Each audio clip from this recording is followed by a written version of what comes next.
Howdy all. Happy Friday. And I have to say, old man winter, it's spring. You suck. Go away. He won't go away. We got snow in Buffalo and apparently have snow in Winnipeg too, right? Right, Peter?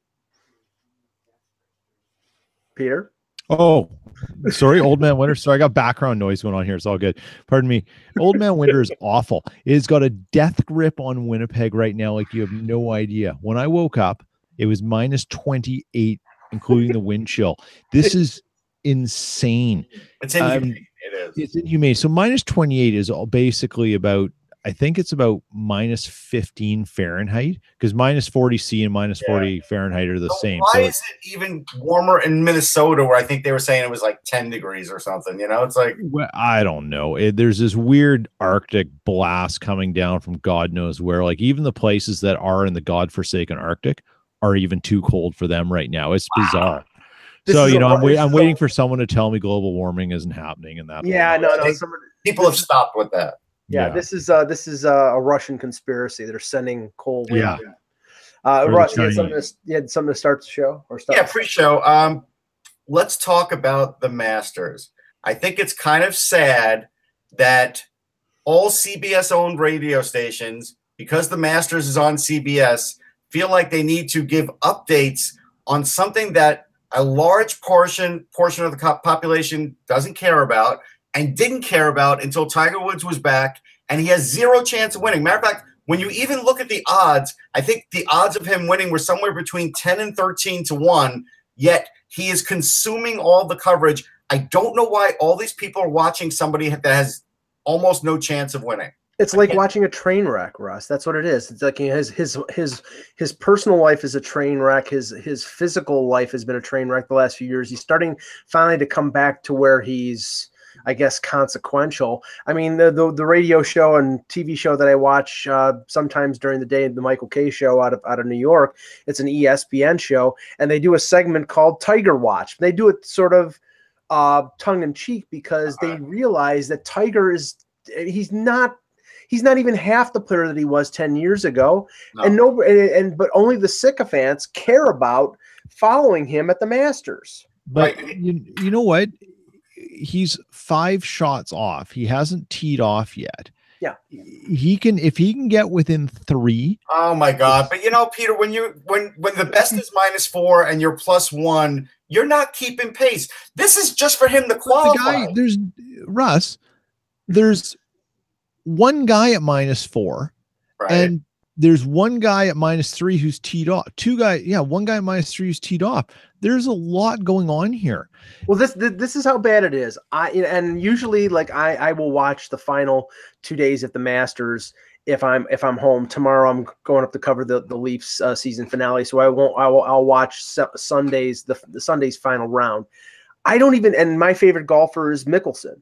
I don't even know where he is. I don't even know if he's +7 or -2. I don't know because everything is Tiger. He's -2 on the 8th hole. All right, go lefty. Hey, I'm a lefty fan because I'm a lefty golfer, and I like Phil. I like Tiger. I think Tiger's fun to watch because people want the incredible to happen in sports, and when Tiger Woods was in his prime, he made the incredible happen with golf.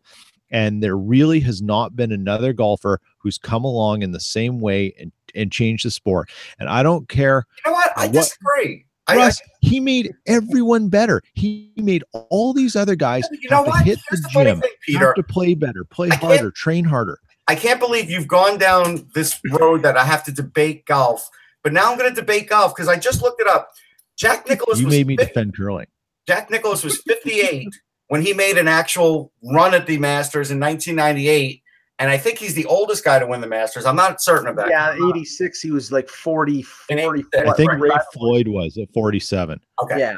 Okay. But the 86, when that was the last time he won, right? I would take that Jack Nicklaus over this Tiger Woods. That's how finished I think Tiger Woods is. Look, to give here's a historical and Jack shot is better. He's got on why Jack is better than Tiger.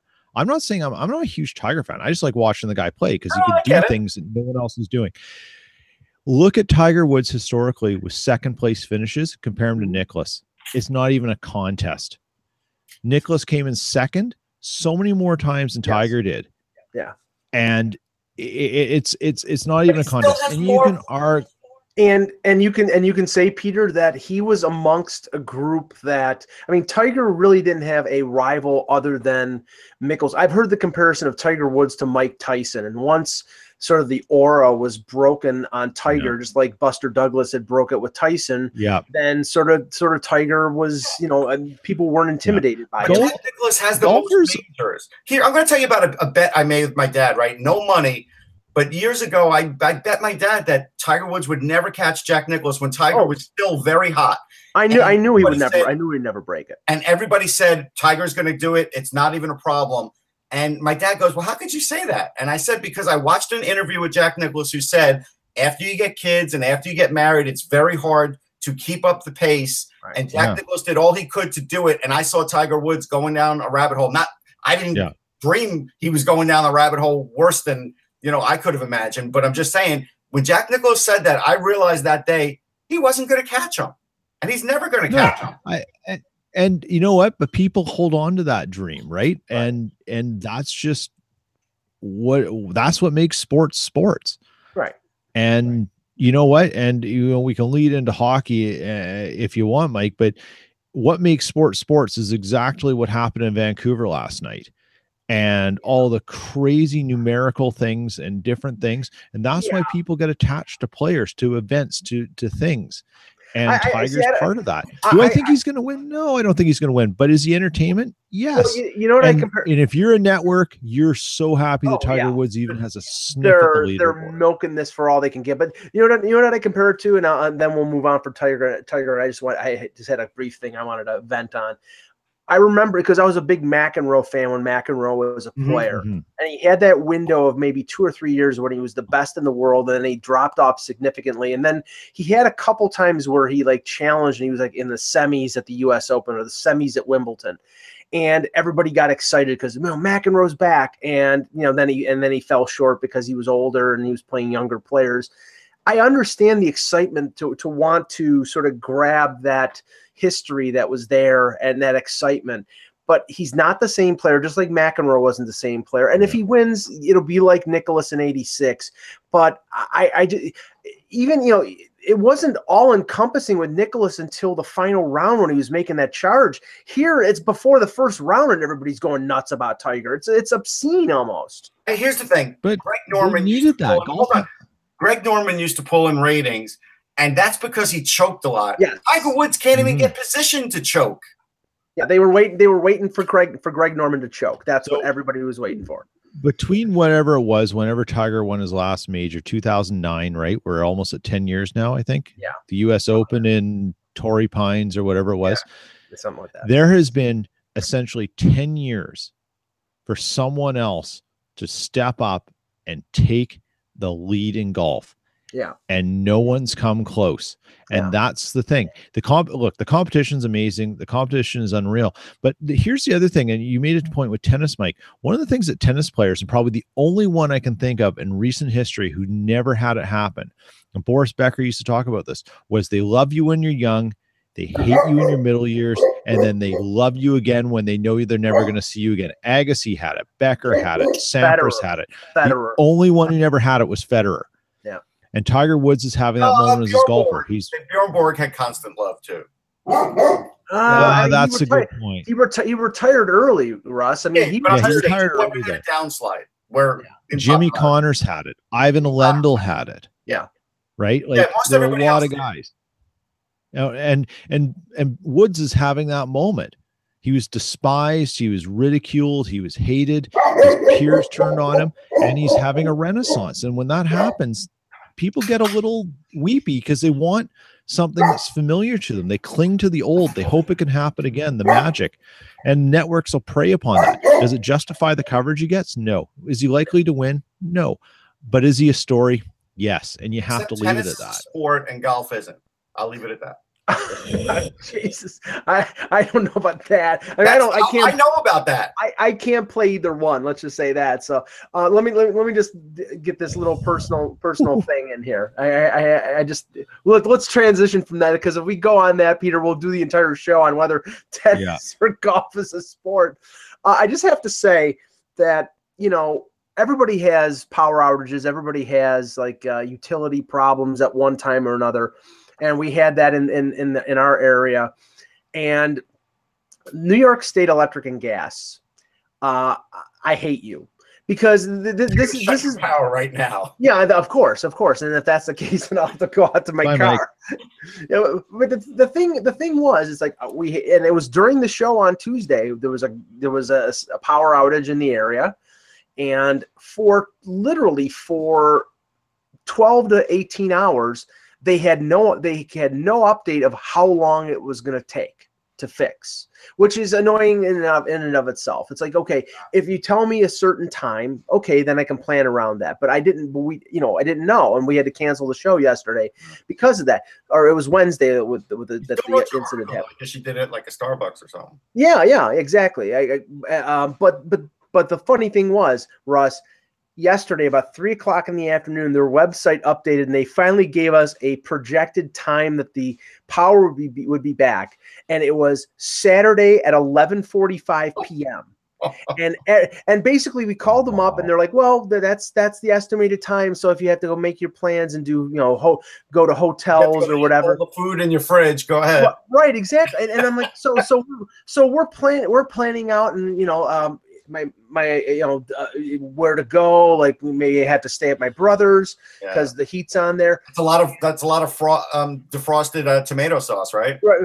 Right. So we're making these plans, and then lo and behold, at like 6:00 yesterday, 2.5 whole days before they said the estimated time that it would be back, the power goes on. So what if I had gone to like the Marriott and rented a hotel, and all of a sudden the power goes on? That's what I mean. It's like, if you're going to say estimated time is 11:45 on Saturday, then it should be close to that, not a whole 2 days before. So there's my venting. Okay. Screw you, Nicey. Okay. We'll be joined by Ak any moment now. Hello, Hockey World. Today is Friday, April the 6th, 2018. I'm Peter Tessier, coming from the grips of winter in Winnipeg. I'm Russ Cohen. I'm happy. I don't care. And I'm Michael Agello, and this is the HockeyBuzzcast here on HockeyBuzz.com. Let's not spend the whole show on the final home game of the Sedins, but I did check it. I was telling Russ yesterday after watching the Leafs Devils game, and after he was leaving the Flyers Canes game, that I really didn't plan on watching any of the Canucks Coyotes game, because really, other than the Sedin's last game in Vancouver, it was an inconsequential game, and there were so many consequential games that had to do with the standings. But I checked in like in the third period, and it was 3-3, and it went to overtime, and it was the 4-on-3 power play, and then of course, I've never seen more numerology in my life, Peter, than after the goal where the Sedin's 33-22, Edler was 23. Awesome. Oh yeah, but it's like, oh my God, it's like it was just it was just over. Mike doesn't like when people have fun, Peter. You know what, Mike? If that had been Matt Sundin in Toronto on his last game, you picked the wrong person, Peter. I wouldn't care. There was a time you would have cared. You only didn't care when Matt Sundin shunned the organization. Yeah. Right. Exactly. It's exactly. And you know what? Matt Sundin should get like the Order of Canada for doing it the way he did, so we didn't have to live through it for all of the rest of Canada, watching Leafs fans weep across the country for the loss of Sundin. He did everyone in Canada a favor, actually. The man was a hero as far as I'm concerned. But what it was fun. It was different. It was everything. But I think the difference is with the Sedins is that it mattered because they never really got the respect and the accolades across the league that they deserved. And you're hearing it coming from other players. I mean, even Brad Marchand tweeted out something last night about them. Like, I saw that, you know, Peter, and then he got so many responses from it. Then that he came back like later on and said, you know, something like, what are your the problem is, Brad, that you speed bagged one of them a few years ago. So I can't accept that you're being genuine. Battle. You know, I didn't watch the game, right? I popped in, I saw the crowd stuff on Twitter, and then I would say 2 or 3 people that I follow on Instagram broke all copyright laws and were showing live, Facebook lives and stuff. So I caught a few of those, and it was good to see, like, from different seats, hearing the fans, and the fans were just absolutely crazy. It was nice. The final goal was nice. You knew they were trying to set up that final goal. Like, Edler was just there, like, all right, guys, I'm just going to keep feeding you until you get it. And same with Horvat. It worked out. It worked out really well. It was a nice moment. The Vancouver fans are all that. Actually, I wish we could put a side by side and do a loudness test for the Sedin's last game and maybe John Tavares' last home game as an Islander. While the Islander fans were chanting pretty loud, I think it was mainly from the lower bowl. And, the Vancouver's Rogers Arena was full. So that's the difference. Yeah, I mean, and it could make in Vancouver. I think that the difference is that Vancouver fans are also chanting for Tavares too. well, transitioning to that, because Arthur Staple wrote in The Athletic, I think it was on Wednesday, and the quotes from Tavares, and we touched on this a little bit, Russ, but the quotes from Tavares are really not encouraging. They're really, he's like, well, we'll wait till the end of the season and we'll see what happens. And I run into Islanders fans and they say they want me back. And, it's all generalities. There's no specifics. There's no plan. It sounds like he's got one foot out the door. I think he's got both feet out the door. Like, it's even the quotes after yesterday was like, hey, the fans are great. They've always been great to me. He didn't speak in, definite terms like this is it. And he didn't pick up any pucks. Tavares gives nothing away. He never will. He's a poker player that way. He's got a good poker face. But for as long as I've covered him, and look, no offense to him, he could be a pretty boring guy off the ice, right? And he wants it that way. The way I saw it was he was appreciative of what the Islander fans chanted, although they chanted Stan Fischler too, but that's fine. And I think at the end of the day, that was it for him. I think, because here's the thing. In reality, the Islanders are still no closer to being a Stanley Cup team. They've been a playoff team twice in the 11 years he's been there. Yeah. Is it 11 years now? No, 09. 09, so 9 years he's been there. They've been there twice. You can't guarantee me they're going to make it next year because we don't know who their goaltender is going to be. Yeah. So he's going to look at those things and say, yeah, this has been a nice run. This was a good team to get started with. Unfortunately, I think they were like a starter team in the NHL, and now he's going to go somewhere where he could be competitive and vie for the Stanley Cup because that's what he wants.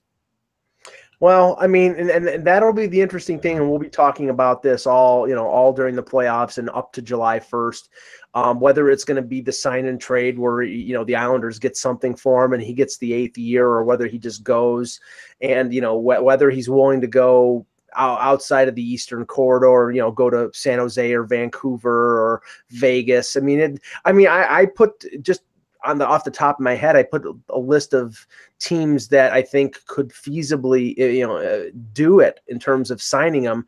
And I know Kevin Allen said that the list is not that big, but I think it was like 8 or 9 teams that financially could do it. Yeah. There's a significant amount. Yeah.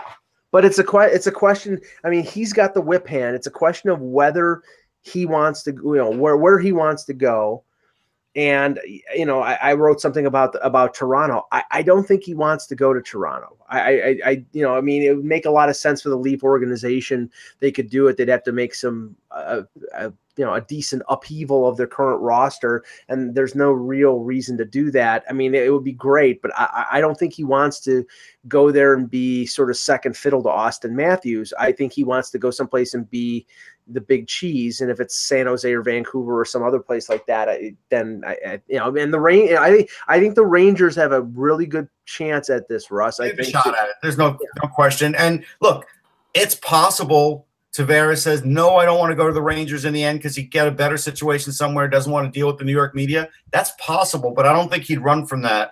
But, you know, I'm looking for quotes online from John Ledecky, and you don't really see any since February. And I got to tell you, I would have been there as the owner at the end of that home game, saying what the negotiations are and where we are as a franchise to at least try and show the fans that he's doing all he can to keep them. Because at the end of the day, by not doing that, that doesn't make me happy as a fan that, you know, they're trying everything they can. Like, to me, the optics are they may be doing everything they can, but I don't know that. So to me, it looks like Tavares has a real good chance of walking away, and the ownership is just going to let it happen. And the fact that they said nothing could mean that there's nothing going on. Could mean that, you know, he basically said last summer we'll talk about it at the end of the year, and there have been no indications that, you know, there have been no indications that there was any talks between the two sides, which is a little bit surprising, but,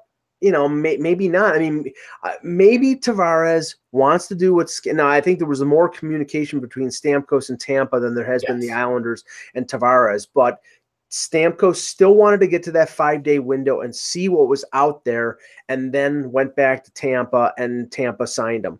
That deal was always there. I don't know whether the Islanders have made that move like, John, here's the offer that is here for you. If you want to go out and take a look, great, but come back to us and give us a shot. But as an owner, I would have put that out there already. Right. Because there is nothing to lose by doing that, because if he's going to leave, you have at least told your fans, this is what we've offered. It's a fair offer. He's walking away from it. Right. And if not, it looks like you're not doing anything. So I feel like you should look like you're doing something, because Stamkos had one thing to fall back on. He knew he was in a winning organization that had already gotten way further than the Islanders organization did with Tavares. Right. That's a big thing to fall back on. Maybe the calculation is from the Islanders ownership is that if you do that, then you put all the onus on Tavares, and they make him look like the bad guy. Maybe at some point you do have to put the onus on him, right? I mean, it's a business. Right, but maybe not publicly. Maybe privately. Okay, so what would you rather have? But think about this. As a fan, what would you rather have? Him walking away quietly, or your team at least making a statement trying to keep him? Well, it depends. It depends on whether the statement is just a CYA, and they're out there. Okay, we offered him a contract, but really we knew that he wasn't going to sign that. So what the hell is the point? I mean, it doesn't matter. I'm not interested. If I'm an Islander fan, I'm not interested in PR. I'm not interested in Ledecky and Garth Snow looking good. I'm interested in getting John Tavares signed. And if you don't get John Tavares signed, then then screw you. Back in the day, the Mets did this with Darryl Strawberry. Yes. When most felt like he was going to leave. But it's better that they made the offer, because at the end of the day, you never know if the player's going to change his mind and take that offer. So I would have made my offer very public yesterday. That's what I would have done. And I don't care if the onus is on the player, because at the end of the day, the onus is still on the player, and I've got a franchise to run, and I don't want to be held up. I'm just saying maybe they think this. I'm just saying maybe they think the situation is tenuous in the sense that they don't want to go where they're putting all of it on Tavares to decide whether put all the onus on him. And if they do that, and then he decides I'm going someplace else, then they have egg on their face. But they probably have egg on their face one way or the other. Egg on their face now, no matter what, because they're not doing anything. Now, the game that I watched, we'll just touch on this briefly. Congratulations to the New Jersey Devils, who clinched a playoff spot yesterday with a 2-1 victory over the Maple Leafs. And it was funny because the Devils basically 12 months later are where the Leafs were last year. Yeah. A team that had the first pick overall in the draft, finished near the bottom of the standings, got I'm not sure if Hischier is going to be as good as Matthews, but a very good young player, Nico Hischier. They clinch in game 81 at home. I think Taylor Hall is going to be in the top 2 or 3 in the MVP voting. And Russ, you've been talking mostly about him for the last, I'd say, month or so. Keith Kincaid saved their ass in that game. They were up 2-1, and the Leafs had 12 shots in the third period and almost tied the game. But Kincaid came up big, especially on a save on Austin Matthews. He was full marks for the victory. He's 7-0-1 down the stretch. Yeah, no, he's the guy. He's got to be their guy. I mean, he was amazing in that game. I mean, he's the emoji king on Twitter. Hey, is this Mark Tardif on T? Yeah. It's just a great story, but it's funny that most people felt like the Flyers were a lock and that the Devils were a lark. And I think on this show, we treated the Devils with a lot of respect, and we knew they had a chance. To bring into the season, I thought they were an NHL 500 team. Everybody knows that. But as the season went on, I saw as Butcher was getting totally comfortable and everything else was clicking, that I felt like they were going to be a playoff team, and I went out on a limb. But if we're going to play this game, Russ, though, I got mocked vehemently for one of my 30 predictions saying that the Flyers would finish ahead of the Rangers and Islanders. Okay, well, that is happening. I'm just saying. Now, they still might finish ahead of those two, and they still could finish out of the playoffs. But no, they could. I mean, they very much could. But we'll table that for a minute because I don't want to steal the Devils' thunder. Yeah. The end of the day, what the Devils have done here is they have again surprised everybody, just like a couple of years ago with John Hines, because nobody would have thought, even now, that they would have clinched ahead of the Flyers, and they've done that. And they've done that because of Keith Kincaid, and nobody knew that was going to happen. And Corey Schneider look at the contributing. Sorry, Ross. Look at the contributing factors in how the Devils have made the playoffs. They made the big trade for a defenseman. They get Vatanen for Adam Henrique. They sign a college free agent who's going to be a leading candidate for the Calder and Will Butcher. What's that, Peter? I'm just doing MVP. It's Taylor Hall. I mean, Taylor, I got my ballot. He's in heavy consideration for the top spot on my ballot. Scoring 40 points more than anybody on that team. Rookies like Bratt and Heishier. Guys like Blake Coleman. I mean, it was sort of improbable, but I mean, Ray Shero went out and made moves to. He goes out at the deadline and he gets Patrick Maroon and Michael Grabner, and they've helped. Get them over the finish line. I mean, so this is a good story, and we're burying the lead. Kincaid picking up for an injured Corey Schneider and taking the job and running with it. So, I mean, it's a great story. I don't know how far they're going to go in the playoffs. It all depends on who they match up with. Or, I mean, the race right now in the Metro, and that's where I want to go in the next one. Because definitely. I'm telling you right now, and I said this to Russ last night. After watching most of the second and third period of the Columbus-Pittsburgh game, I hope that the Columbus management goes out and finds the nearest accountant in downtown Columbus and plays him in goal in Game 82 and purposely loses so they don't face the Pittsburgh Penguins. Because if they face the Penguins, they will get smoked because they cannot beat that team. Yeah, they can't beat them.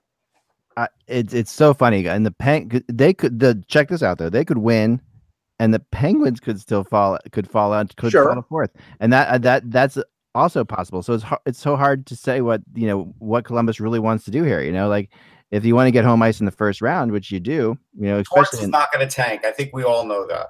Yeah. No, I mean, and the Penguins play the Senators. Okay, now that's a tough it would look like an obvious win. They're going to win. They're going to win. You would think, but the other thing about that is, I don't know. The Penguins seem to me like the team that always ends up playing who they want to play in the first round. Like they always find a way to match it up. It's amazing. They have such great, fortunate luck with that. Before we get to that though, and I do want to get to the whole playoff thing. I am not, and I was talked to a lot of people today about this, and I'm not convinced the Flyers are making it. Like I'm still not there because I really think that this is a really scary situation.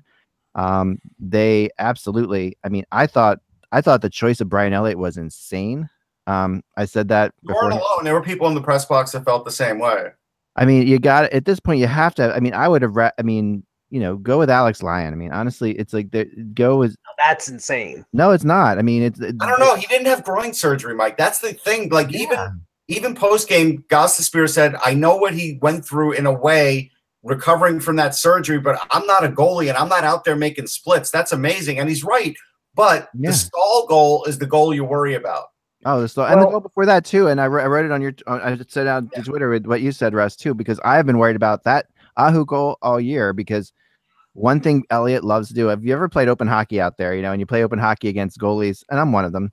who, ends up like, just going down on his knees when the puck goes behind the net, and just going post to post on his knees because it's a lazy thing to do. And you can, and you spend a lot of time on your knees when you're playing 6 hours in a row of open hockey goalie and you're tired. Elliott has been doing this all year where he goes down way too soon. He goes down on his knees whenever there's a wraparound. I mean, everybody who's watching this game just saw how to beat him. That's something Crosby will take him apart on. Aho said he meant to do that too, to bank it on his back. And that's because when you do crouch too early, you can get it banked off. That's the only way he could have scored that goal, actually. But he leaves that short side high open when he goes to his knees, and these guys are accurate enough shooters that they can make it happen. And what you saw in that situation was clearly, a bit of a template. And then, I mean, you saw Elliott's face when that game was over. When they showed looked at him, he looked just absolutely like he had seen a ghost. Like he won the game, but he looked like he had seen a ghost. And, I mean, they've clearly lost all confidence that they had in Mrazek if they're playing Elliott at 60%. But what you need now, I mean, it reminds me so much of 2010 because when we were coming down the stretch 2010, you remember how bad the goalie situation was then too. I mean. When we went to that, I sat next to you, Russ, I think, for that shootout. In the press box, and we go to that shootout, and we're sitting there saying, the Rangers have Lundqvist, the Flyers have Boucher. That's like it'd be the equivalent of saying the Rangers have Lundqvist, the Flyers have Mrazek. We didn't know Lundqvist had screwed up his knee. We had no idea. Yeah, he didn't, but still, it was like there was very little confidence in Boucher at that point. Sure. And you're looking at, and you're sitting there and saying, if they go to shootout, this is done. And the Rangers were playing for a shootout in the overtime of that game in 2010 because they knew it. They knew that they get the shootout, they have them. Right. So the Flyers winning that shootout was probably the most miraculous thing of the whole season. But this plays out last night. Now they're going to go against the Rangers, who now this is why I'm on the Alex Lyon thing because I'm serious. But he recently played the Rangers and played them very well. He did. He played against the Rangers twice, once lost, once won, I think, this year, and he played well both times. And you need a goalie not to lose this game for you. That's what you need. You don't need a goalie to win it for you necessarily. You need a goalie to not lose this game. And and then the playoffs. I mean, awful lot of pressure to put on a young goaltender in that situation. I mean, but why not? I mean, if you're Alex Lyon, you're sitting there. They put him against Pittsburgh. I mean, if you're sitting there, you're Alex Lyon. You're like Carter Hart's coming. This is my chance to do something. This is my chance. If I'm the coach of him, I'm like, listen. This is my chance to be the future backup to Carter Hart. But in a way, or to prove yourself. Because if you're Alex Lyon, you're sitting there saying, okay, or make yourself trade bait because he probably would get traded. Right. If I'm the coach, this is an easy motivation to go to Alex Lyon and say, listen, you have the world on your shoulders here. If you lose this game, no one's going to blame you. I mean, you're the fourth goalie on this team.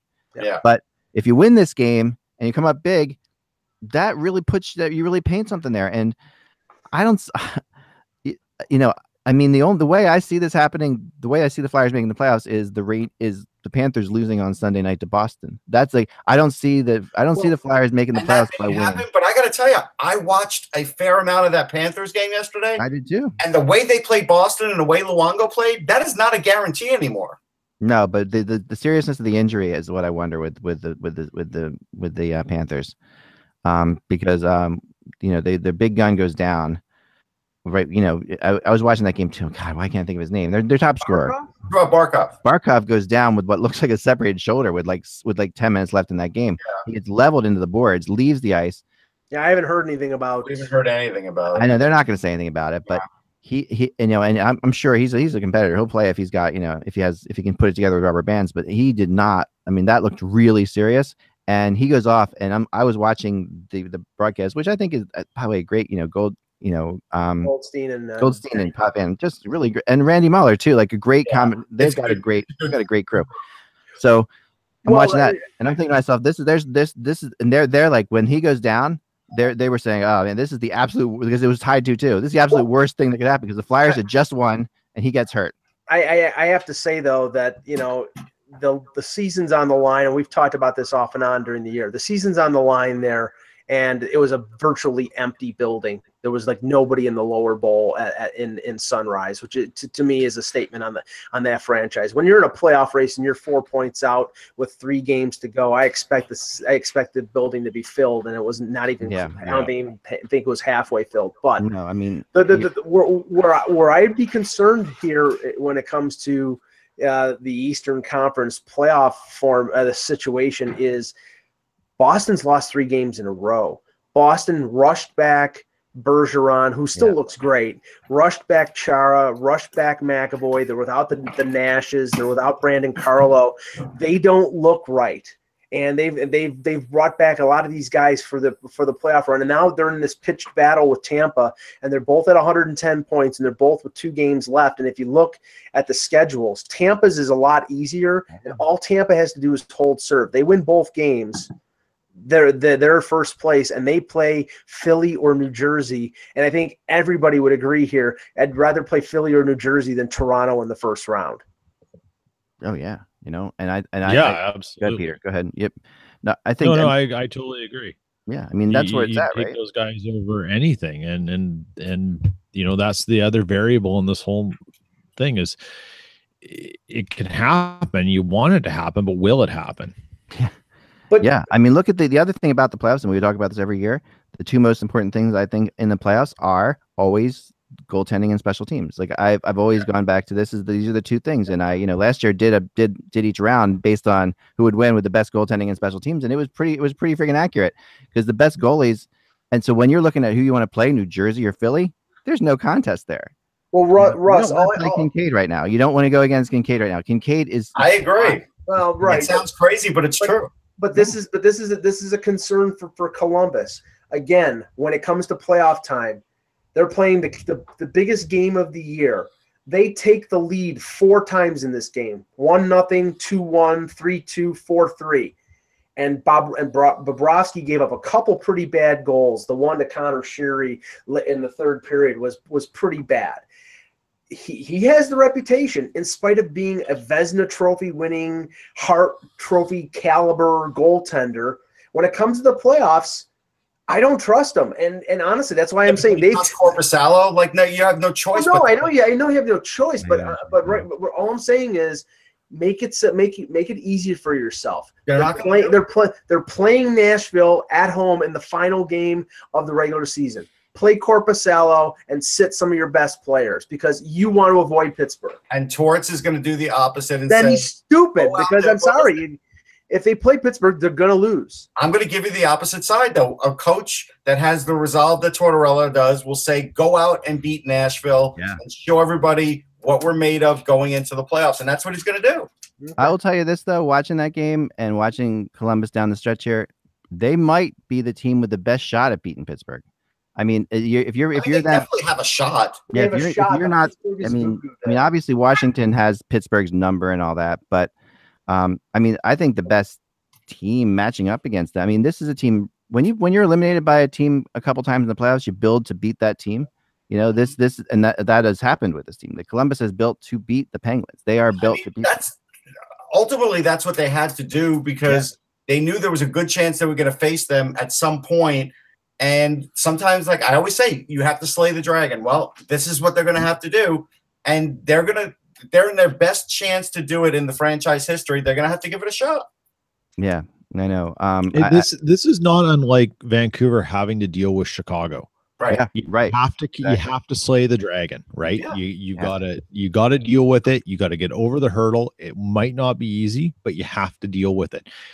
And at some point, even if it didn't match up that way, they may have to see him in the 2nd round or the 3rd round, right? Like you're going to have to deal with it at some point. You might get lucky and avoid it, but you might, if you're a player, you probably want to take it head on rather than duck and run. They're not boxers. So that brings up my next question, which is for everybody here. And it's perfectly what you said, Peter. You've got the Flyers. I mean, the Penguins aren't going to fall to the last spot. So they could fall to the first wild card. So let's say you've got the Flyers, you've got the Blue Jackets, and you've got the Devils. Which one of those teams is best suited to take on the Atlantic? Like when you think, because one of those teams is going to go into the Atlantic bracket, and that's how the way this bracket works. So if it's the Flyers, they go over to the Atlantic bracket. It could be the Devils, could be the Blue Jackets. Who do you think gives Toronto, Boston, and Tampa the most trouble? I think Columbus would give them the most trouble, but I don't see Columbus falling to the 2nd wild card. Right. I think it's going to be Jersey. It's going to be Jersey or Philadelphia playing Tampa or Boston. Yeah. And I think that Boston or Tampa can handle either one of them. But Yeah, I think sorry, go ahead, Peter.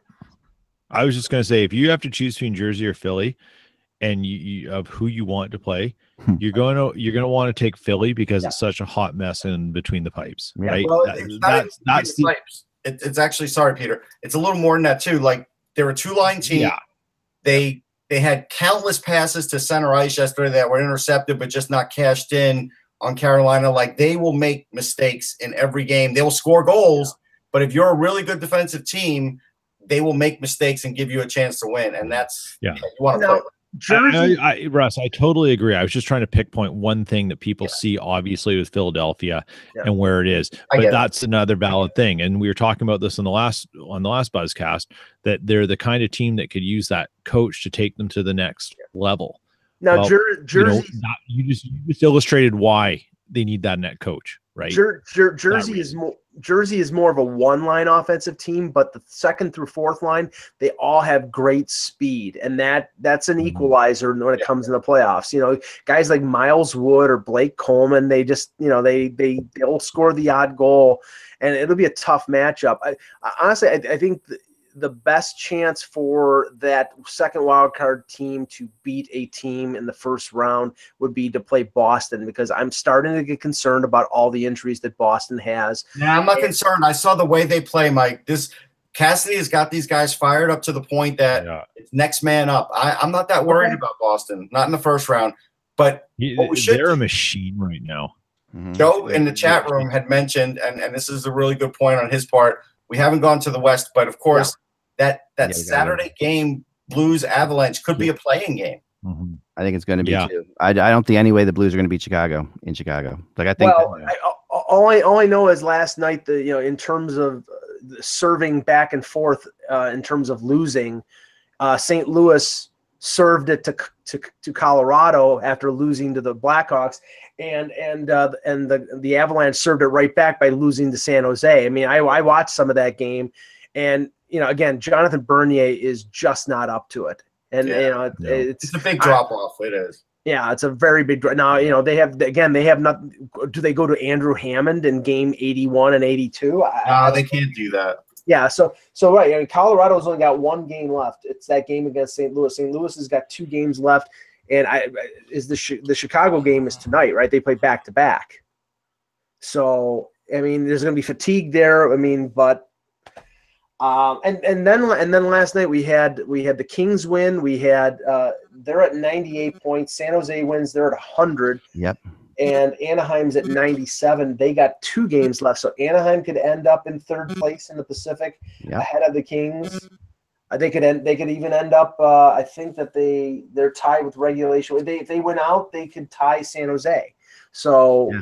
The landscape in the West is not certain at all. Here's the thing about the Avs. I do think it's the injuries that are doing them in, because Varlamov's out for the rest of the regular season. Eric Johnson's 6 weeks now. 6 weeks, Yeah, that's huge. That's a killer. That really is a killer. They don't have enough depth. They just don't. No, they really don't. And they, I mean, whoever gets in there is going to really be as a big a long shot as you can get in these playoffs. Like whoever's going to have to take. McKinnon's going to have like a 4-goal game for them to beat St. Louis. Yeah, I mean, I think the Predators would probably rather play the Avalanche. Just because of the history with the Blues, and the Blues are going to look at, like, we were in a war last year with them. I mean, once you make the playoffs, you make the playoffs, right? So there's that big thing of the playoffs. The revenge of Carter Hutton. I know, and they're gonna go with Carter Hutton. They got to go with Carter Hutton. I mean, that's the crazy thing about that. I mean, 2 goaltending situations. Philly and St. Louis are just really mirroring each other in so many ways. But yeah, I mean, as far as the projected standings, which, by the way, if you go back to the beginning of when I put them out, I'm going to do this over the weekend. You're going to be shocked at how freaking close I got, because I had especially if the Ducks get into second in that division, in the Pacific, because they were Karnak. I know. No, it's not just me. No, Karnak, it's pure math. Sim Saladim. I have nothing to do with it, right? But I do have the Blues winning there. Well, yeah, because if you had something to do with it, it would be terrible. Totally different outcome. We know that. Right, absolutely. I appreciate that. Well, I want to talk about the Jets for a second, since we have Peter today, because I really want to, I talked to somebody yesterday, and there's this pressure on Winnipeg of never having won anything in the playoffs, right? Like, they're going back, and I love when they bring back the Thrashers. Like, going back to the Thrashers, like that means anything. yeah. Like the Thrashers, like I remember the Atlanta Thrashers. I just don't see it, as like meaning anything. Well, but there is that pressure until you win it, until you win in the playoffs, right? Yeah, it's there's a ton of pressure. Blake Wheeler's come out a couple times and said, "Look, we need to temper our expectations here." Everyone's talking. He goes, "There's a lot of work to be done," and he's right. And I think he's just trying to keep things normal. Yeah. And you've got Line, who's he's not going to win the Richard, but he's gonna he's darn close. You've got Kyle Connor, who's got 30 goals. You've got Ehlers. You got all these things happening. Stasny had a really nice goal last night, and there's just a lot of expectation because they've never had a team this complete since the WHA days. Yeah. So, or maybe 1990 actually is the last time they had a team this complete. Yeah. And so that's just Winnipeg, and it gets a little goofy that way. But I think Paul Maurice is probably going to do a very good job of keeping these guys level-headed. He's starting to show some. He was a little quick last night in the post game. There's some oddities about that, but I think you're going to start seeing him sort of bring some brevity to the situation. He's going to try and keep things loose. But I mean, yeah, the pressure, just for simple reasons, is it's nuts. It's just totally nuts, and it's overblown. They just want to wake up tomorrow and hope their car starts. I don't know how much they're looking forward to the Stanley Cup or anything. Yeah, right. I don't know. I think the thing about Winnipeg is there's a total insecurity complex here. Oh yeah. And the team left once. It could do anything since the WHA. Lots of people discount that league and discount the players in it. And it's just it's the little town in the middle of nowhere that shouldn't be here, and no one should have success. So people get nuts about it. I'll plead ignorance here, Peter. When in the first NHL incarnation of the Jets, from 79 to when they left, did they win a series? Yes. Okay. They beat Calgary, right? I think it was Calgary. I think so. Yeah. Yeah. Okay. So yeah. It's not like they never. It's not like they Coyotes went to the conference finals. If you want to kick the Jets out that way. No. We're talking about in Winnipeg. It doesn't. Yeah. We're talking about in Winnipeg. I mean, nothing else matters if it's not in Winnipeg. True. But yeah. So yeah. I mean. You don't count Bobby Holik, and Atlanta getting swept 4-0 by the Rangers. You don't count any of that stuff. You count when they're in Winnipeg. And I think this particular team, I think the thing that sucks, and we're going to see in the offseason when they probably redo the playoff format, is that a team like Winnipeg and a team like Toronto, where Toronto is going to play a team that's going to play, you have 110 points, and Winnipeg is going to face Nashville if they beat Minnesota in the second round, is that teams that are at the top 5 or top 6 or 7 in the league are going to be out by the second round of the playoffs because of the playoff structure. And that sucks. Yeah, but I don't think there's going to be any first round sweeps. The one thing, while we hate this playoff structure, the one thing we've learned is the first round's pretty damn competitive. I think the only first round competitive. First round's amazing. I mean, that's like if I could take a vacation every year and not do any work, it would just be to sit around and watch the first round playoffs. Yeah. I think the only potential sweep in the first round is if Colorado plays Nashville. Because that's it. But otherwise, it's too damn competitive. And that's the problem is by the time they get to the second round, you look at a few of the teams that are out and you say, they could have won the Stanley Cup. But it's ironic that a team that's going to have a lot of say-so in who plays who in the East is going to be the Buffalo Sabres, because they play Tampa tonight and they play Florida tomorrow. And if they, they've already locked up last place overall, so there's no motivation for them to really do anything other than personal stats and whatever. Yeah. If they go in and they beat Tampa, then it does Boston a big favor. And if they beat Florida, then it does the Flyers a big favor. Do you guys know what the difference from the Metro from 1 to 5? Do you realize it could be 6 points? Yeah. I mean that's the crazy thing about the Metro, like that's something that I was just looking through it, and it's just, I mean, the difference that's insanity. I mean, so that is all the reason you do not want to play the Atlantic Division, like we talked about. Like the Atlantic Division difference is like this Metro Division started off for the first 2 months like gangbusters, and it ended up like slop, and the Atlantic has come in strong at the end. Yeah. And, a lot of times when you're looking at the Stanley Cup, that's the way to do it. No, let's specify. the top 3 of the Atlantic. Well, that's fine. The bottom 5 of the Atlantic has been crap. Well, no, you got to put the Panthers in there too. No, you got to count. Well, okay, yeah, that's true. The Panthers have really the web played series, well. Mike. You're forgetting all the about web series is still alive, by the way. So that's another reason. So no, there's no. Did anybody see the first one? I didn't see it. No, I missed it. You should have watched it. Was it on the Conspiracy Channel? No, I mean, I do think the really interesting thing about the Jets and Wild meeting are the 2 teams with probably the fan base that has like the crazy, the just waiting for something to go wrong expectations type things. Like the Wild especially. I think the Wild have always gone to the playoffs, and as is per customary, right before the playoffs, something major goes wrong. This year, Suter goes down. It's every year. One year was the goalie in the first. That was Backstrom in the opening game in the warm-ups before the Blackhawks series. And when the Wild were listed that had home ice against the Blackhawks. You know what? I am not burying the Wild because no. defense is deep. Devin Dubnyk has gotten hot at the right time, and I watched some of the game the other day, and Zach Parise looks like he's back.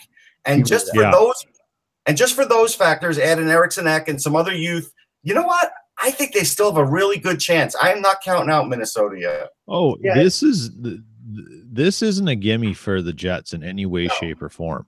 No. And I think that's what some of the message is well, just because the Wild lost Suter, it makes it that much easier. But you know what? We've seen it every year. And I mean, this is something you should do beforehand, is where we pick a team and figure out who's the unheralded player who goes on this insane run through the playoffs. So it happens every year. And there's no reason why it couldn't be someone filling in for Suter who just Zucker's that guy. Yeah. Right. Like it just comes in. He doesn't have to put up a ton of points. He just has to prevent a ton, right? And that's all it is. And the hole's plugged, and it could go. It happens. Does that mean that Brandon Tanev is going to be the one who scores a ton of goals in the playoffs for the Jets? Well, here I'm going to give you a perspective here, and I didn't realize this until the other day. Only because of fantasy hockey did I realize that Devin Dubnyk has like as many points as Sergei Bobrovsky, and we don't look at Devin Dubnyk the same way, but he is just as good if you think about it. He really is. He's had the funny thing about Dubnyk is he had off years and then he had incredible years, and this year he's just having a good year. So I think it's weird you're seeing he's having a solid year, which is why you're not seeing if Dubnyk's great, he's usually unbelievably great. But this year you're sort of seeing just him come off. I mean, to me, the Wild, the key to the Wild is the fact that Parise is a big game player with big game experience, and he's got big. And he looks like his speed is back. And he ramps up. You can see him ramping up. Like the game that they clinched it, he had I think a hat trick or 2 goals. They get through into playoffs. You could see that that New Jersey Devils Parise that we used to see that would come in when the Devils were in the playoffs and just be ridiculous. So I don't think anybody in Winnipeg is considering the Wild an easy out. If they are, I think they're overlooking a team that does have some playoff experience and does have some players that can make a difference. So, I mean, I think the Jets will be favored. I think they should win that series, but I mean, you can't overlook the possibility that Minnesota could rise up and upset them. So something that the Jets have done here that Peter has egregiously overlooked is Connor Hellebuck, as a U.S.-born goalie, is right up there now with Mike Richter and Mike Barrasso and Tom Barrasso. Yeah, Tom Barrasso, I know. It's funny. Richter Barrasso. I forgot it was Richter. I only heard Barrasso. So when he plays tomorrow night, he has a chance to break the record. Correct. And that's huge. That's huge. Think about that. People in Winnipeg were killing him last year, and I was still defending him. I've said it every time. It's always takes an American to save a Canadian team. At the end of the day. Well, that's true. Gillette saved the Canadians. Like, that's true. Look what happened. Look at Austin Matthews in Toronto. No, come on. We all know who saved the Maple Leafs. It's Roman Polak. Come on. It takes an American. Now, or a group of Americans. The news that broke yesterday, I was a little surprised, and I want to get everybody's thought on this, is that John McDonough comes out and says Stan Bowman and Joel Quenneville will be back next year. Yeah. I'm a little surprised, Russ. I thought that it was going toward the direction. It seemed like they were laying the groundwork for a Quenneville firing, because there's all this talk coming out about Bowman and Quenneville don't like each other, blah blah blah, and now they get the vote of confidence. So how long is it before Quenneville's fired then? I still think Quenneville will be in the hot seat next year if they start off slow. Yeah. I just think right now they could tell that their fan base is very itchy, and they were. I was on a show last night where it was full of Chicago fans, and the fact that I didn't know that Alex DeBrincat was up to 28 goals, like I got excoriated, which is fine. I didn't realize it's that high. Even Mike didn't realize he was that high. Like he just snuck up there. No, I didn't know either. Yeah, but at the end of the day, that's all they have to look at, and these fans are angry. They are an angry fan base, so I think they're just trying to go status quo. The thing that cracks me up the most about this. This. Oh, go ahead, Peter. You go first. I was going to say it makes a lot of sense. So think of it this way: you tell everyone that they're in place. Okay, they're safe until next year. So if they let Quenneville go, let's just focus on Quenneville. They've got to find another coach, but they probably not sure what their plan is going forward. And do they need that coach until they've made roster moves that are going to change the trajectory of the team? So you keep Quenneville safe. And then if things don't go well, you axe them you can axe them in October, November when no one can get them. And then you don't have them turning around and coaching against you away. I brought this up to Russ yesterday when we heard the news of Quenneville getting the vote of confidence. Does this mean that the chances have increased of one of the big two being moved? And I think it does. I don't think it's likely, but where does Chicago go here? They're locked up on long-term contracts. Keith, Seabrook, Crawford. First of all, I think Corey Crawford, he's been injured 2 years in a row. I think they're going to have to find themselves another goaltender. Maybe it means buying him out. Maybe it means, you just accept the fact that he's not going to be there all the time and go out and get a 1B. But Duncan Keith, his shot is gone right now. He's he's a shadow of his former self. Brent Seabrook is making $7 million, almost $7 million for another 6 years. I think the only way you create space is maybe moving one of Taves or Kane, but that's an awful big move to make. No, I think we'll definitely have a lot of time to talk about the Blackhawks this summer because I don't think they're making those big moves yet, but I have kind of heard the rumblings that if they did, they would keep Kane and move Taves. I have heard that. Yeah, I've heard that too. I still hear Crawford could possibly be moved out. I've heard that too. That's a player that which is kind of strange. But they have no replacement. No, they would have to give. That's because then you trade Taves for Price. What if there was a Hopi for Crawford move out there?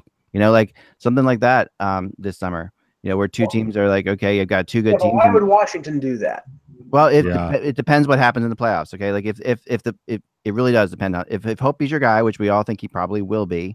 Right. Hopi's your guy, and he loses out. Then that makes all the sense in the world to Washington, and probably makes all the sense in the world to Chicago. Both organizations have the same kind of feeling.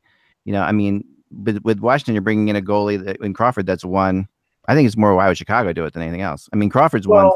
I think why Chicago would do it is because Crawford's been injured 2 years in a row, and now their contracts are almost exactly the same. Yeah, Holtby's got 2 more years at 6.1. Right, Crawford's 2 more years at 6, so it's a wash. But I think there would have to be more in that deal from the Chicago perspective on top of Crawford, because Holtby is a 60-game starter. He's he's not having a great year this year, but he's a very good goaltender.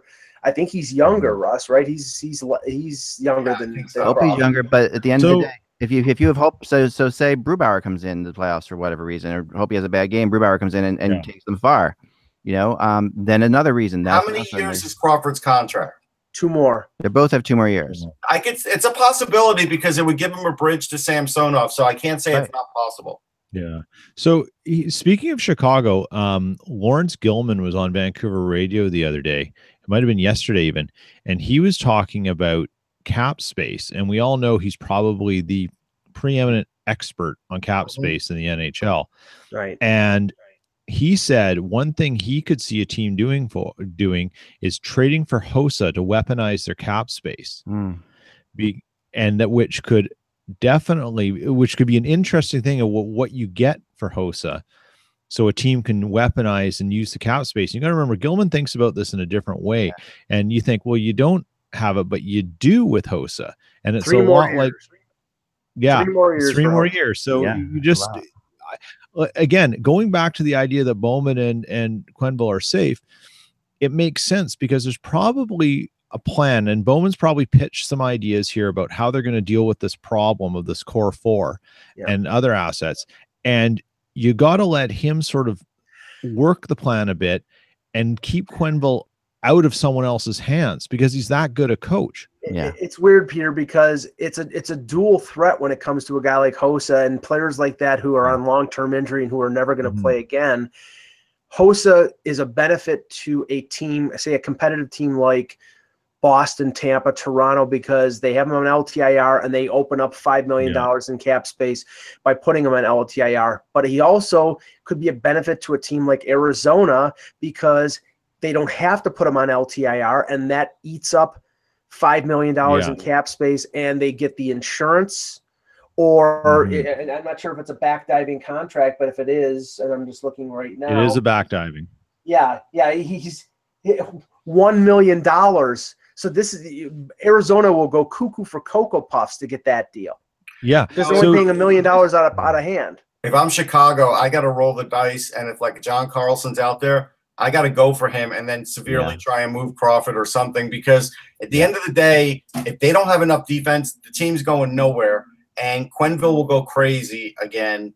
And so I've got to try and bring in a big defenseman somehow. That's the only way to save that team. Russ, they're in the difficult position that LA was in a year or so ago with a bunch of players that they really can't move. And what they're gonna need is, to have guys like Saad do a Dustin Brown and reinvent themselves, because I don't see them being able to move Seabrook. I don't see them being able to move Saad. I don't see them being able to move Duncan Keith. It's weird to say that based on how great that they've been, but now they're in their 30s and their play is dropping and they're making so much money that, I think there would be a team out there that would take Duncan Keith because, the cap recapture that would kill them if he retires early goes back to Chicago, and he's making a little over $5 million. So I think I'll give you a move. I'll give you a move that Chicago can do. Like LA's been the king of really collecting college free agents this offseason, right? If I'm Chicago, Cale Morris, who plays for Notre Dame, is a free agent. Yeah. Undrafted. He probably should be winning the Hobie Baker today, but he's not going to. But he'll win the Richter Award. If he wins the Frozen Four, you might be able to get him to leave after 2 years, play a year in Rockford, and then you get rid of Crawford and you've got your young goalie. And then you would have your cap space, or you trade Crawford and you go 1 year with somebody else. Yeah. And you've got your cap space to go and get that defenseman, and you may have a great young goalie too. I got a text from a scout about the Crawford Holtby thing, who said he'd actually heard that mentioned, because, and the reason it wasn't just speculation. It is speculation on my part, but he says not just speculation. He's heard it mentioned because of the coming expansion draft. That the idea would be, get Crawford in, you don't have to protect him. Holtby goes and plays and becomes the Blackhawks goalie. So there's a situation where you run into it. It could possibly go out that way too. Well, they'd both be UFAs. If Seattle's coming in 2020, they'd both be UFAs. So it really wouldn't be a factor either way. That's true. They would both be UFAs. That's a good point. So maybe you're looking at an extension for Holtby possibly in there too. There's all different possible scenarios to play out. Sam's not going to get an extension because Sam's not from Washington. But Chicago, if you're going to extend somebody, are you going to extend Crawford? You're going to extend Holtby. There are enough teams out there, and right now that need a number one goaltender. I think St. Louis needs a number one goaltender. Yeah, but if you're Holtby, you're going to Chicago. If you're a UFA, like if you have if Hope, that's a great place to go for a goalie. If Crawford's not there anymore, not a UFA. But when he is, but if you're going to sign an extension, like I'm saying, like if you're traded and he's looking at an extension, if he gets traded to the Blues, he might not be signing an extension in St. Louis. But if he goes to Chicago, the funny thing about that, real quick, is so I'm watching the Panthers game last night too, and along the bottom of the scroll they say, that the Hawks announced they will be retaining, Coach Quenneville and GM McDonough, which is just like a typo.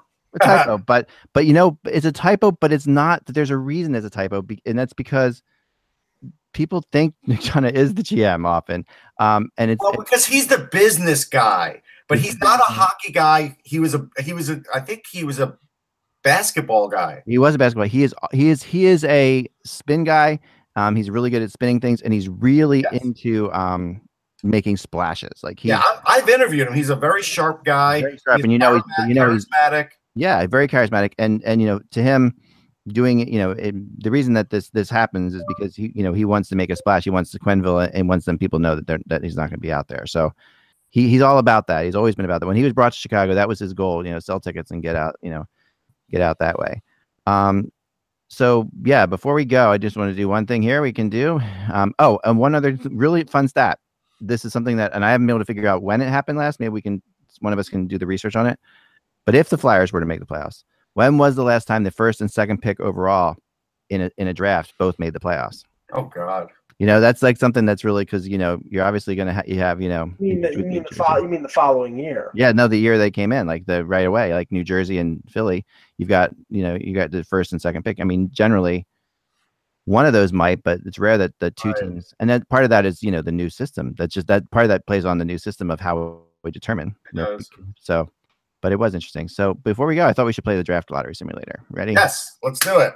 I don't know the answer to the trivia question either. I'm not even racking my brain to figure it out. Yeah, I'll find out. I will find out. But I just thought I'm looking as we speak. It has to have been a while. All right, so here we go. The NHL draft lottery simulator. Pick a winner. Pick it already. Let's go. The Arizona Coyotes. Oh, look at Arizona. They can replace Ekman Larson. It would be just. It would be just because I like the way they played down the stretch. They really have. They really have earned respect that way. They've definitely. Even last night. Let's be fair. Jacob Chikrin getting hurt again is not a great sign.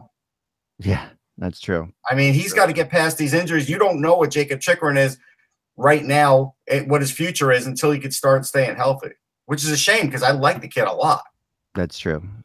Well, anyway, also the Canucks. I had this written down, but the Canucks interview with Sedin's last night after the game was pretty amazing. You guys saw it or not? But they do the in-stadium interview, and they ask him, because the fans were chanting one more year, as the Sedins were going off the ice. And were they on like late night with James Duffy? Did I miss that? No, this is from the this is from the bench, like the bench microphone interview. Oh, that was a good joke. You forget. I like it. So anyway, basically, so anyway, no, and they said, would you come back a year? And Daniel said no. At one point, he said, no, we're not going to come back. He said, at one point, I looked up and on the the score. The big scoreboard, and there was a picture they were showing all their kids, and he's like, when I saw that picture, I'm like, we're doing the right thing. So classy Sedin thing to say, and classy Sedin as always to do. Good guys for sure. Oh, I did see a headline yesterday. It's worthy of noting that on local NBC here, they said something to the effect for the headline for the Flyers game is the Flyers win, and they wouldn't have it the way that it's going. They wouldn't have it any other way, And I replied to that by saying, I think they would have liked to have clinched by now. I do. And I was kidding, and I put an LOL. But it's like, I'm not sure they're picking this as the way they want to do it. Yeah. I get what the headliner's trying to say because they're controlling their own destiny. But you should just say they're controlling their own destiny, not that they'd like to do that. Yeah. If they don't make the playoffs, that Boston game that just happened will be the one they look to, because where they lost the game with like 3 seconds left or something like that, where they had it tied. And Boston's funny because they can actually control if they can kind of control who they play. Almost completely. So they really. But they're not trying to. You can tell they're playing flat out every game. They don't want to play Toronto. That's why. So they're trying to avoid Toronto at all costs. But also, by beating Florida, that it'll be interesting that they can ensure. But if they get to the point where they win the next game, for example, and Tampa was to lose the game, they could actually be in a situation where they do control. Oh, wait, I just got a text. Brandon Dubinsky's in net tonight for Columbus. No, I'm kidding. That's about right. All right, everyone. This is a great weekend. Enjoy. Anything else, Mike? You good? No. I've scanned back to 1998, and no first two picks. There you go. So there you have it. It's rare that they both play both in the playoffs. Do we care about the chat room questions, or we just say? Yes, no, we can do a couple. Yeah, give us a couple. Give us two. All right, come on, make them quick, people. Let's go. We got things to do. Nolan Patrick's just ridiculous right now, so he really has been impressive. Chop. He's playing with the full confidence you would expect him to play with. He is, and when he does that, he looks like one of the best players on the team already. Yeah, oh no, he's definitely one of the best players on the team. He really has this craziness. Him and Michael Raffle, definitely. Hey, listen, he scored a goal. Like everybody was bitching yesterday, and the guy scored a goal. The big score for Philadelphia in the playoffs. The unsung hero is going to be Matt Reed. Reed, he'll get a new contract if he does that. Oh man, that's just so far no questions. All right, guys. Wait, how long until Carter Hart wins a Vezina? Let's see. What are we in 2018? I'm going to say 2020. The big question is 2020. Carter Hart next year, you know, which I put out to you guys last night too, No, as well, because Can't do it. I think it'll happen. Not with Hextall as GM. I mean, Now you know, that's it's like all, you can't. with Do what's gone down this year and how it's all playing out. I mean, look. that's like saying Morgan Frost is going to make it this year since he was third in the OHL in scoring. They don't. I mean, the pattern. I mean, Patrick was second pick overall. The rules are different for guys like that. When you take a guy in the second round or you take a guy at the end of the first round, usually it takes a couple years for them to get to the NHL. And Hextall has been somebody who doesn't rush players. So I don't think you're going to see these guys until 2020. We do have a very important question. Okay. It's a two-part question. A, what city has the worst pizza? And B, is Boston pizza even good? All right, I'll answer it first and we'll go around. Boston pizza is average, but you could eat it and it's are we talking Boston Pizza, the chain in Canada? Talking the chain. Now we're going to cities. The two worst pizza cities that I've been to, and clearly I have not been to every city, are Boston or Houston. It's a toss-up. The worst pizza city I've been to is Columbia, South Carolina. Wow. Okay. All they had were basically chains. Nobody. The worst one I've been to is Rome. No Italians lived in Columbia. What was X? I'm going with Rome, Italy. Worst I've ever had. I mean, my God! No, I was just like, it's horrible. I mean, horrible pizza. They're known for their pizza. Terrible. It's different, Ack. It's like it's not like American style pizza. But they call it pizza. You're asking my opinion. For what I like pizza, it was horrible. It was terrible. Wow. Okay, so now we'll get the correct takes. Boston Pizza as a chain is fabulously awful. Yes, it is. And it's just it's edible. Barely. Yeah, well, depends on what you think is edible, Russ. Now, worst pizza city, San Francisco. Really? That's not a bad call. I do agree with you on that. That whole area pretty bad for pizza. And just a little shout out because I'm heading down to your fine country tomorrow morning at 8 a.m. to go visit to Grand Forks, North Dakota. I'll say hi to the Hackstall fans, but I am going to one of the best pizza places called Rhombus Guys. Okay. Guys. And Russ, I will be putting photos up for you to see how good this pizza is. I was in Grand Forks. How did I not know about this place? Now you know it's amazing. I thought the only place you could eat there was TGI Fridays. My the Canadians. My favorite pizza, Mystic Pizza in Connecticut. Famous for the movie, but also incredible pizza. Mystic, Connecticut. If young Julia Roberts was a waitress there, I'd go. Yeah, no, but also and New York's the best city for pizza. I mean, I think it is, but there's definitely places that are challenging. Even New Haven, I hear, is challenging. You know what? Unfortunately, when I was in New York in the fall, I think the halal food has jumped over pizza in terms of what you're going to go for a late night snack. Shoot the darts. You know what's funny? So when I was in Tampa last week, I'm down there, and then in the newspaper art, I'm going through the Tampa newspaper, and it's really funny the things that the like the local Longboat Key newspaper, which is like really, it's hilarious in and of itself, like the things that are being reported, like the police activity on Longboat Key, like a wallet found, that kind of thing. But on the front page, John Kruk opening up a chain of Philadelphia Crucker cheesesteaks places in the Tampa area, and so you all know the Philly cheesesteak, the quote unquote Philly cheesesteak thing, which is famous around the world. But Krucker's doing it the right way, and there's only one way to make a Philly cheesesteak, and there's only one key to it. And no one gets it right, and it's amazing. But he finally what's the key to a Philly cheesesteak? It's the bread, but he's not going to be able to pull off the bread. No, he is having Amorosa. Amorosa is dry. Yeah, but Amorosa is like okay. They're not the best. Every day he's getting a new batch. So, but here's the thing. Okay, so you get the Amorosa delivery. The minute it gets there, the humidity creeps in, and it's not the same. The only Amorosa I know is that vacuum packed store for Trump. You're not vacuum packed. I read the article. He's getting him vacuum packed. Even if the only way you could combat it, think about it.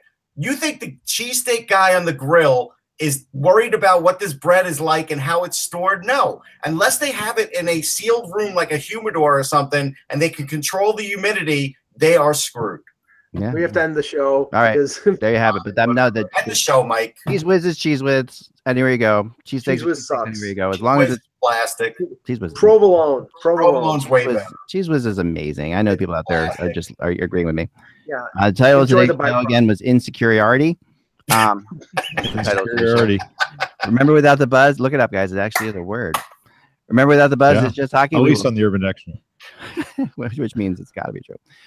Remember without the buzz is just hockey. We'll talk to you Monday.